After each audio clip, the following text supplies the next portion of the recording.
3분 만에 알아보는 청나라의 마지막 황제 부이. 드라마틱한 삶을 파헤쳐보자. 집중! 부이의 영화 같은 삶을 바로 소개한다. 왜냐하면 너무나도 영화 같은 삶을 살아서 서론부터 들어가기에는 시간이 없다. 부이는 1908년 무려 2살 때 청나라 황제에 즉위하여 아무것도 모른 채 신하들은 졸졸졸졸 따라다니며 해달라는 건 다 해주고 굽신굽신거렸으니 이야 이거 원참 나도 한번 그런 대접 받고 싶다. 아니 하여튼 궁궐 안에서 편하게 지내는 듯 보였지만 바깥에서는 신의 혁명으로 온 나라가 떠들썩했고 결국 1912년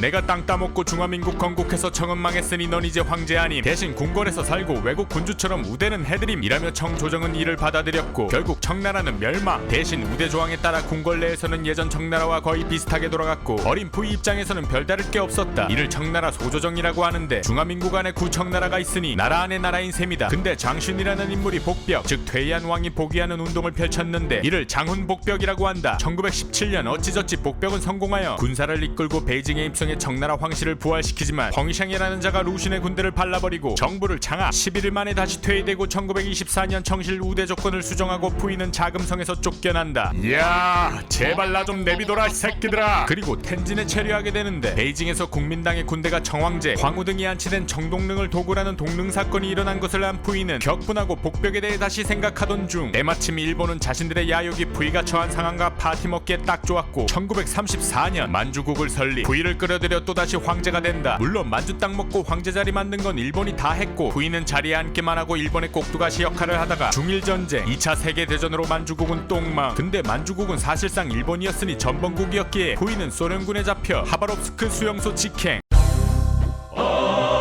근데 의외로 특별한 대우를 받아 힘든 생활은 없었다고 한다. 이후 도쿄 전범재판에서 재판을 받고 중국으로 넘어간다. 참고로 이때 중국은 국공내전에서 공산당의 승리로 중화인민공화국이 되어 있었다. 하여튼 부이는 1950년 전범관리소에서 10년 동안 수감되었다가 모범수로 특별 사면을 받았다. 이후 말년에는 일반 시민으로 정원사 일을 하다가 문사연구위원회 위원으로 역임한다. 참고로 이는 조언라이라는 당시 총리의 도움이 컸다. 그렇게 평범한 삶을 살다가 암과 심장병으로 사망한다. 보통 참혹한 최후를 맞이하는 과거 대부분의 국가의 마지막 군주들과는 다른 말년을 보냈다고 볼 수 있다. 정리하자면 청나라의 황제에서 청소조정의 황제, 만주국의 황제, 포로신세, 일반 시민, 신의 혁명, 장훈복벽, 중일전쟁, 세계대전, 국공내전, 산전수전 다 겪은 중국 역사상 마지막 황제의 파란만장한 삶. 아 인생 쓰다. 근데 마지막 황제는 중국 그것이 알고 싶다에서 제보를 받습니다. 중국과 관련된 정보, 사건, 사고 등 알고 싶거나 알고 있는 이야기에 대해 중국 그알 미니 다큐 시리즈로 공유하고 싶으신 분들은 페이스북 중국 그것이 알고 싶다 페이지 메시지로 제보해 주시거나 해당 영상의 댓글을 통해 제보해 주시기 바랍니다. 채택되신 분들에 한해 소정의 상품을 보내드리오니 적극적이고 다양한 제보 부탁드립니다. 중국 그것이 알고 싶다.